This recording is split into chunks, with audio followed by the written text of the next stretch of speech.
Hey, this is Russell Whitney. You're watching Expert Insider, where I bring new experts to you every week. And I got the privilege of sitting with Mr. Raymond Aaron, and he is a New York Times best-selling author. He co-wrote Chicken Soup for the Soul for parents and for Canadians. Also, he's a multi-millionaire and a branding expert, which I absolutely love. Raymond, glad to have you here on the show. My pleasure. Awesome. So I just want to get right into it, Raymond. I usually interview a lot of experts, and I like to know how they got to their field and position of where they're at today. So how did you get started in branding? Well, what did you do before branding was your calling? I graduated as a physicist. As a physicist? Yes. So you're super smart. I am. All right. Awesome. I am. But it didn't help. For the first 20 years after graduation, Okay. I mostly started 7 businesses and failed in every single one of them. Okay. And it wasn't until age 39 that I was sitting on a park bench, $100,000 in debt. My wife had just dumped me out of our marriage. My boss had just fired me. I was destitute, didn't know what to do. Behind on my child support payments, everything was going wrong. Wow. Okay. I was sitting on a park bench because that's all I could afford. And a guy sat down beside me and said, he's a coach. Okay. And I was mad at the world because I'm a smart guy and I was broke. Right. And I said, so go help some kids with Pee Wee soccer. What do I care? Right. And he asked me why I was so rude. And I said, because I'm mad at the world. I'm a smart guy and I'm Right. broke. I can't figure it out. And he said he doesn't help kids. He helps losers like me. He actually called me a He loser. said losers like you. He helps losers that a like me wake-up get call? rich. It sure was. Awesome. Because I always thought I was a smart guy, but the evidence was that I was failing in everything. Right. So I am a smart guy. I have immense IQ. Right. But I still couldn't figure out how to make any money. Right. What kind of IQ? Mensa. That shows how much smarter you are than me already. Mensa is a club of those people who have an IQ in the top 2% of the whole world's population. Wow, that's amazing. I mean, that's unbelievably Yeah, but what's strong. unbelievable is with all that IQ, It I didn't was get you failing. anywhere, It right? didn't get me anywhere. So that's the big thing I like to talk to my audience about, and why I bring experts on is there's a lot of average, normal, everyday people that become multimillionaires, don't have a immense IQ, but even the ones that go to college, so that was your path. You went to college, became a physicist, thought you were going to work your way up a corporate ladder or something and become rich that way? I thought I'd be a physics professor, but Okay. I was bored by that, so Right. I went out and used my skills of computers. When I started being a salaried employee with computers took an entire floor of a physics building. Okay. They weighed 100 tons. They needed 16 operators. It was a What whole year was different- that? 1966. Wow. Okay, so in 66 you're running, is that where your first job was at, running these computer rooms?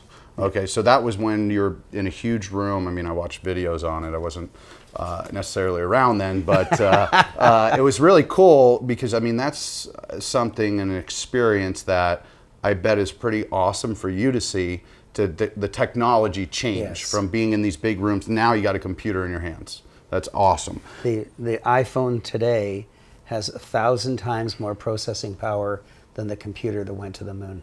Wow, 1,000 times more processing. I didn't know that. So fun facts they need to know. I like that. Now going back to your 7 failures, I think that's the other thing that a lot of experts out there and or entrepreneurs, business owners don't understand, that I see consistently come up in millionaires, multimillionaires like yourself, is failures. So you had 7 failures. There's no this was one- before your success. Oh yeah, it's straight failures, Okay. unblemished by any success. And 100K in debt, was that from those failures? Yeah, All right, and what were do you remember top 2? I started a private eye company. I started a soft drink manufacturing company, a chain of women's weight reducing salons, a cosmetics distributing company, a sports car importing company. Okay. Can't remember too much. All right, that's fine. And why, looking back at it, why do you feel those businesses did not work? The same reason that most businesses today either fail or produce only an average income with really high effort. And that's that they're not branded. They're not branded, okay. If you're not branded, you're drowning in the sea of sameness. Right. And so, Marketing. well, but even marketing will do you no good. Let's say you were a marketing agent for a dentist, Okay. and you put all kinds of bench ads and flyers to local stores and homes, but there's no reason for those people to go to that particular dentist because he's just a dentist. Right. And when people introduce themselves, they always say, "What's your name, Bill? What do you do?" And then they say, "I'm a realtor. I'm a dentist." They always say which means they're drowning in the sea of sameness. Gotcha. Use me, use someone else, who cares? You're all the same. Now, you don't mean that you're the same. Right. But when you say I'm a Right. doctor, you mean that you're the same. I like that. So it's more learning who you are and owning that.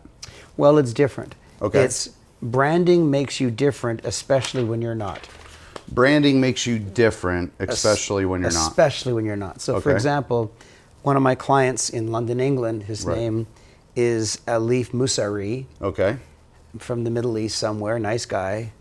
And he's a dentist, and half of his business, half the chair was busy half the time. Okay. He just sat around half the time. And he did a lot of advertising. Right. But nothing worked because he just was a dentist. Got you. So I said, I'm going to brand you. And he said, but really, I am an average dentist. I didn't graduate at the top or bottom of my class. I don't have any particular skills. I'm not a specialist in any area of dentistry, like orthodontist or something. Right. I said, branding makes you special even if you're not. So I branded him as the smiling dentist. As a smiling dentist. The smiling dentist. Nice. Oh, so just a little unique twist. Yes. And I helped him write a book called The Smiling Dentist. Okay. And now patients are flooding in. All right. Because if two ladies are chatting and someone says, oh, I brought my son to a dentist and he was screaming, oh, I use the smiling dentist. You do? I'll switch to yours. Right, yes. But meanwhile, my client doesn't smile any more than any other Right. dentist, and his patients don't smile anymore, but he's branded. Of course. And branding is neither the truth nor a lie, it's just a statement. For example, Nike's statement is just do it. Right. It's not the truth and it's Right. not the lie. Like, do people who buy Nike shoes do it more than other people? No. You don't even know what the it is that they're supposed to do. Right, exactly. So the important thing is brands aren't the truth and they're not a lie. Like the Pepsi generation, that's neither the truth nor a lie. It's just a statement. I love it. And people get connected and have an emotional connection to the brand and then buy it. So building that emotional connection. Folks, I'm sitting here with Mr. Raymond Aaron. We're talking about branding. And on the next episode here in Expert Insider, we're going to get in depth on branding and how to make it.